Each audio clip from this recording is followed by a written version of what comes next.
Hello and welcome to Wolfman Gaming.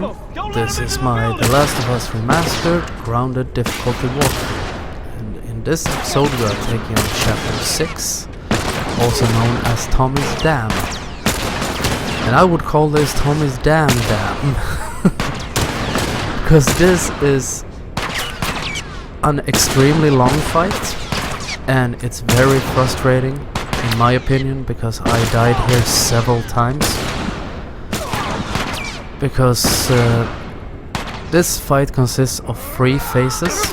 You start off in this turbine room with a lot of hunters, and this is quite easy because you can camp out between or behind these vents, the turbines, some steel plates that are leaned towards the fences, and the enemies can't flank you. The hardest part about this fight is the second phase, which we will get to in a few minutes. But I play this fight very cautiously and very slowly, and I let my NPCs do most of the work, because as I said, it's very long and it's quite hard, or the second phase is, in my opinion.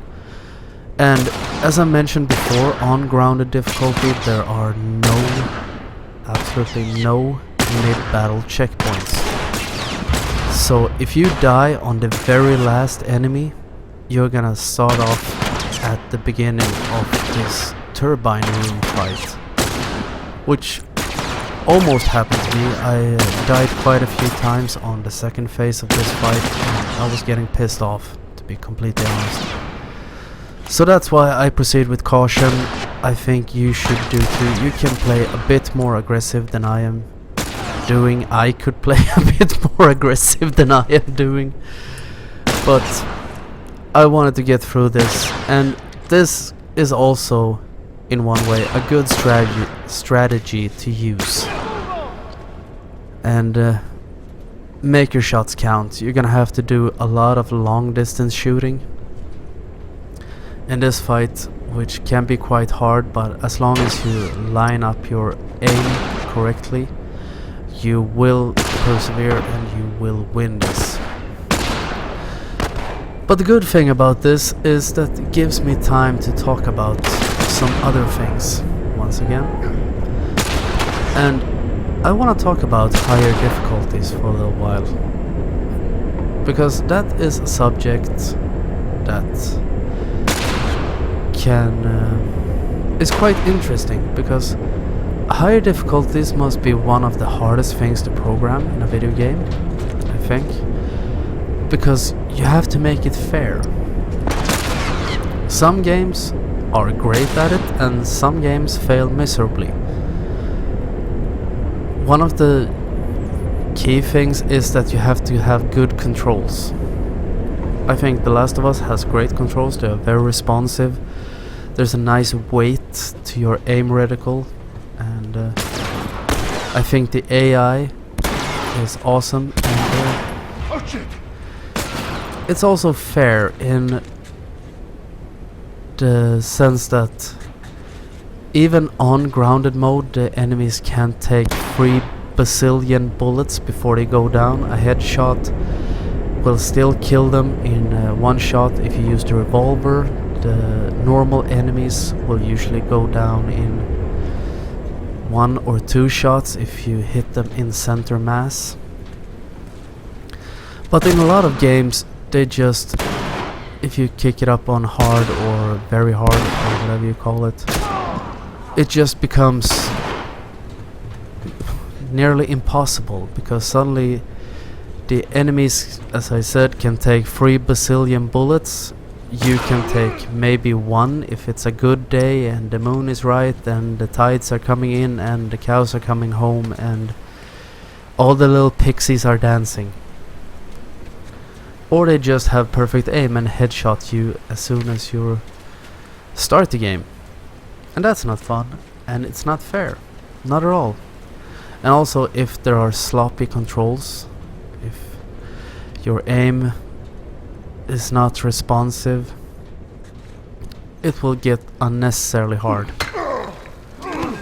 One example that I come to think of as a game that is somewhat hard for the wrong reasons, is actually a game I rather like, but it was very frustrating when I played it, and it's game The Evil Within that came out in 2014, I believe. Just quick thing, this is the second phase of the fight, and this is, in my opinion, the absolutely hardest part, because this big bridge that you're fighting on, in, by, whatever the correct term is. I think there are 2 waves of enemies that come here, and as you can see, there's an upper floor and there's a lower floor, and they will try to flank you, and sometimes they'll be absolutely amazing at it, and it's quite hard to cover all the angles at once, and just try to cover as many angles as possible. Proceed with caution. There is absolutely no shame in taking this really slowly, because we have just been through quite a long fight, and you don't want to die out here. I did several times. So do like I do and be very careful. Also, there is a Molotov guy. Take his ass out as soon as he comes into play, because this has probably happened to you. I know it happened to me a few times. A Molotov thrower can ruin your fight in seconds, especially on grounded mode, since the Molotov guys throw like Major League Baseball players. They can throw a Molotov across the state and 3 countries. But anyways, getting back to The Evil Within. Evil Within was a great game. It was a great survival horror game. It felt very old school. I'm a fan of the old Resident Evil games and the Silent Hill games, and I think it had some great aspects to it. But also it had some severe problems. I was fine with the fact that you had to shoot enemies' heads completely off for them to die. I was okay with the fact that you had very little ammo. I was okay with the fact that you had a stamina meter and didn't have too much health. All that good stuff. That's all part of a survival horror game. But what I wasn't okay with was something that made the game unfairly difficult and unnecessarily difficult. And that was the fact that hit detection was to be a bit funny, very hit and miss. At one point I shot an enemy straight in the head. I had blown off half his skull. I could see the bullet pass through flesh and the game didn't register it as a hit. And also your aim reticle, I think it was 4 dots and another dot in the middle. The bullet could hit anywhere inside that reticle. I'm okay with that, because you could upgrade so you had a smaller aim reticle.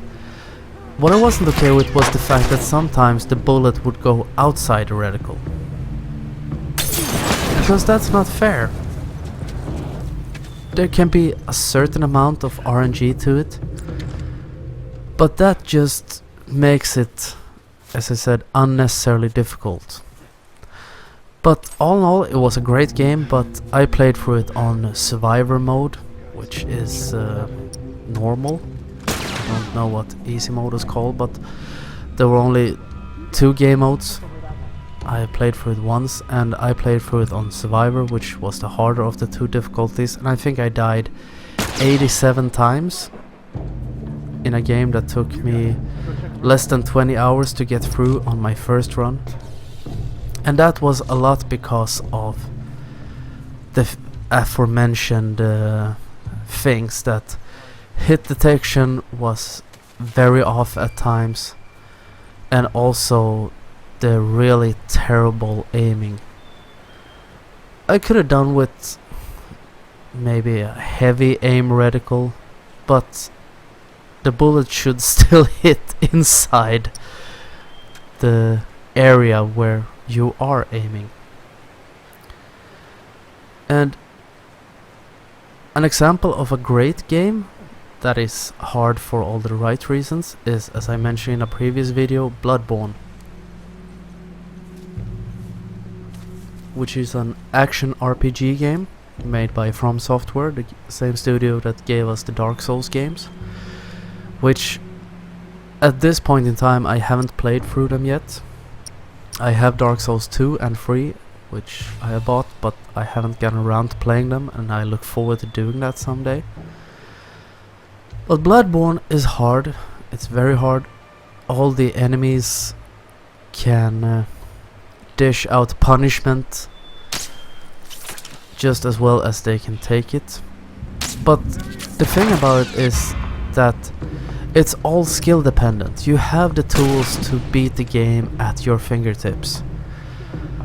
The controls are very tight, they're very responsive.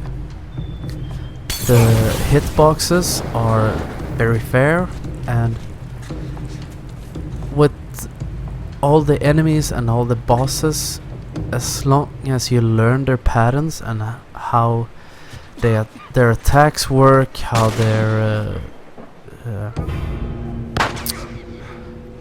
once again I'm struggling to find words, how the recovery time works, you will be an absolute beast. And here's what I was talking about with the Molotov guy. I think he's at the other end of this bridge, and he hits something over my head constantly. What could that be, like 50, 60 meters? You're in the wrong type of in the wrong line of work, dude. You should pitch for the Major League Baseball teams. But as I was saying, Bloodborne. In the first area of the game, there is a long street with a lot of enemies. Those of you who have played the game will know what I mean. I hated that street when I started playing the game, because, as I said, it was very hard, and every time I went back to my hub, all the enemies would respawn, and I died, and I tried again, and I died. And on my second playthrough, I was so skilled at the game, so I could just dance in between them, ballet style. And that is the good part about the game, because as long as you adapt to the gameplay and you learn how it works, you will persevere. And that is the definition of a fair high difficulty. It's the same thing with The Last of Us, for instance, because this game punishes sloppy playing. At times it can be a little bit unfair. You can get trolled, you can get an unlucky pattern, or you can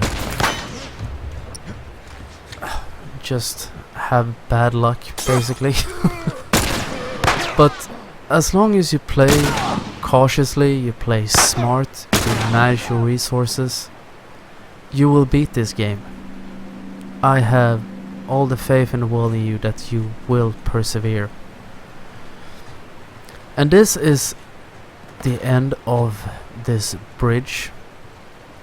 Be very cautious when searching through the corpses, because most of the times when I died on this fight was when I thought this fight was over and realized about 2 seconds too late that there was one guy left.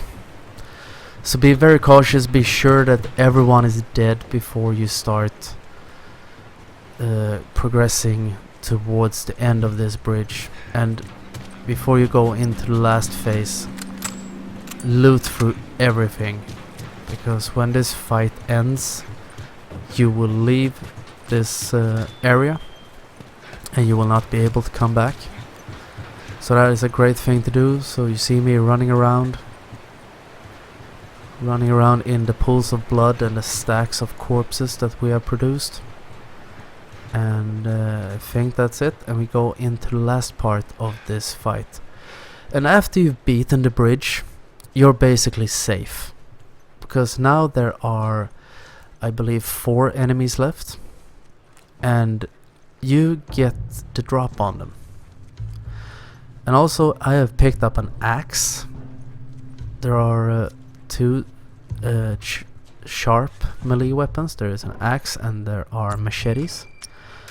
They work differently from the steel pipes and the 2x4s, because the steel pipes and the 2x4s, I think the 2x4 you have 3 hits and the steel pipe you have 9 hits.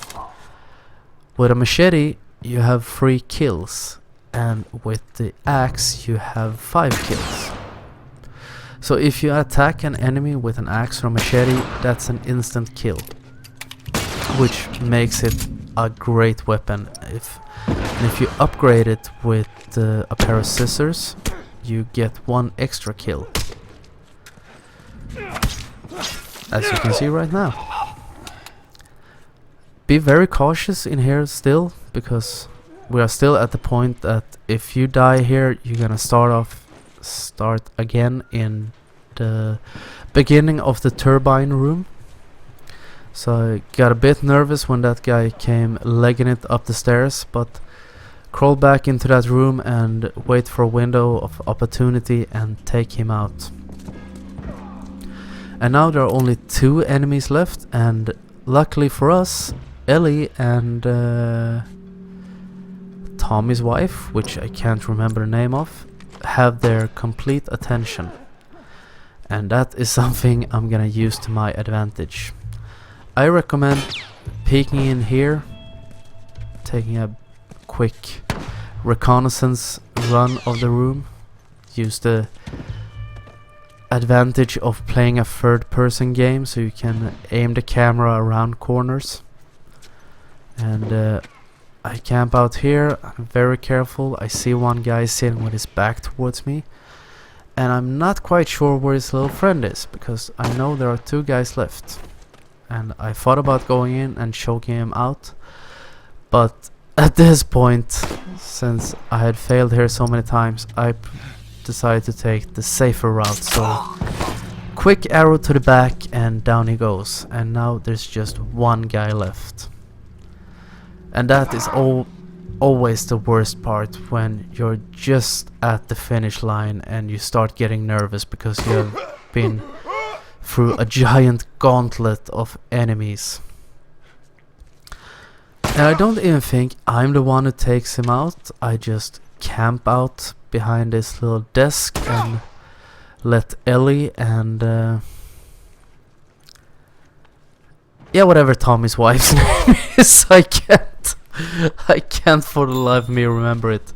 Yeah, they take him out and we can continue onwards and leave this wretched place behind us and go into the next frustrating fight.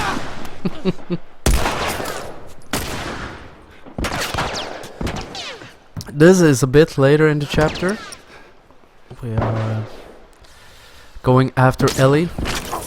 Once again, there is one Molotov guy, and he should be your main priority to take out first. Do him before you do anyone else. And that came out wrong. Anyway, you know what I mean. Because he's the ender of runs and inventor of frustration. But when you start this fight, you started off behind a car or an old pickup truck, and that is a great once again, I'm lost for words. This is a bit embarrassing. Always go back to that pickup truck. When in doubt, return to the pickup truck. Almost rhymed. because it's a great place to get an overview of this area, to see where the enemies are, and this is like a cauldron that gets more and more narrow the closer you get to the car, so you can get a great view of things and try to check where all the enemies are before progressing. And I think when you hear that spread out, that means the second wave of enemies is coming. So you see me working my way back towards the pickup truck. I camp in between it and try to check the area, see where the enemies are. And this is a great place to use your rifle or the Magnum, which is an absolute beast of a weapon. That is the showstopper any day of the week, because as you may know, as I come very close to an enemy, some of the hunters have bulletproof vests. They are the guys in the SWAT team helmets, and that makes them take 1 or 2 bullets extra if you hit them in center mass. I'm not quite sure, and I don't know why I haven't mentioned it before in this walkthrough, as I go balls to the wall, expose myself, and choke out this guy on this ledge, and quickly retreat back because his friend decided to try and join the party. But the Magnum, it does have a scope, which I don't use because I couldn't remember what button to press. Oh, apparently it was the X button. I missed that text prompt. Awesome timing. But it's great to use on the guys in the bulletproof vests, as I said. You can shoot them in the head, apparently. But just be cautious in this fight, and always return to the pickup truck when you feel the need, because you get a great overview of the area, and you can use the driver. You can use the cabin, I think it's called, where the driver sits in a pickup truck, as extra cover while you try to line up your shot. Use the old cover trick to aim around corners, which you can do in third-person shooter games. And when you're advancing up this area, always check around you, pan the camera around you, try to cover every angle, and you will persevere. Now I think there's just 1 or 2 enemies left, and I'm being very cautious. I try to move from cover to cover, and I wimp out and return to the pickup truck, because I realize there's one guy right down the middle, and he's gonna say hello to my good old friend the Magnum.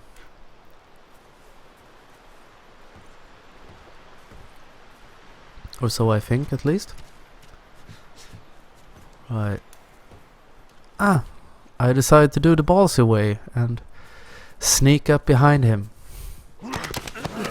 which worked out great, apparently.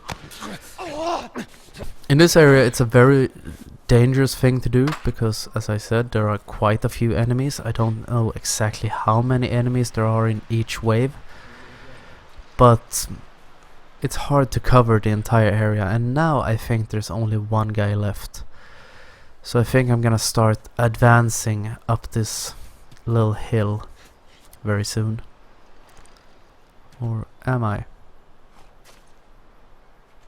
Yes. I like to take this right side because you can hide behind the blocks or the big rocks and the trees and use the differences in height to your advantage, as I break out my good old hunter rifle, because I want to be sure to come out on top on this fight.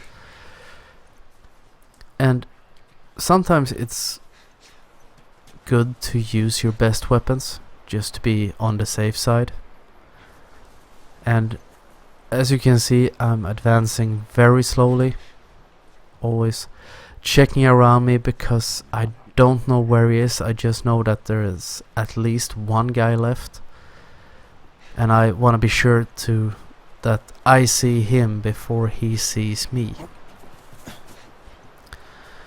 But I think I'm quite sure where he is, so I know now that he is over by that little shed over there. I could see him patrolling there right now. And as you know, if there's just one enemy left and he's unaware of where you are, you can take your time and just proceed with caution and wait for your window of opportunity to take him out. As I try to do now, as he goes around his little shed, I follow in behind him and sneak up on him right about now. And we can see he was the last guy because he didn't do the choke animation. And Tommy says, I think that's the last of them or something. So this is the end of the chapter. We start off at the top floor. There is a little bit of RNG to how these guys patrol, but I always go for the guy on the right first and try to take out the guy on the left second. If you're really unlucky, when you take out this guy, the people downstairs will hear it, and then you can try to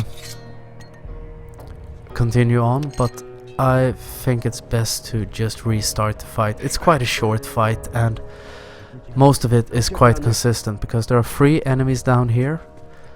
I think this guy on the right, he always goes into the kitchen at first, so just sneak behind him and choke him out.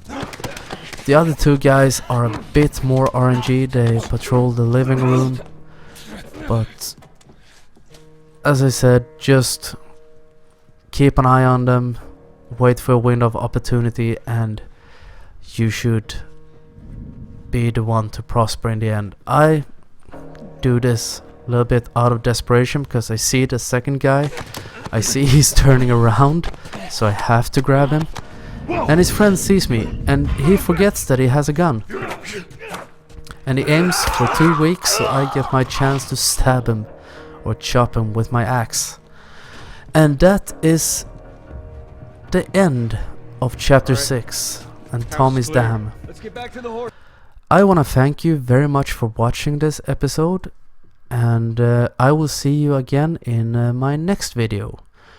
So until next time, this is the Wolfman signing off.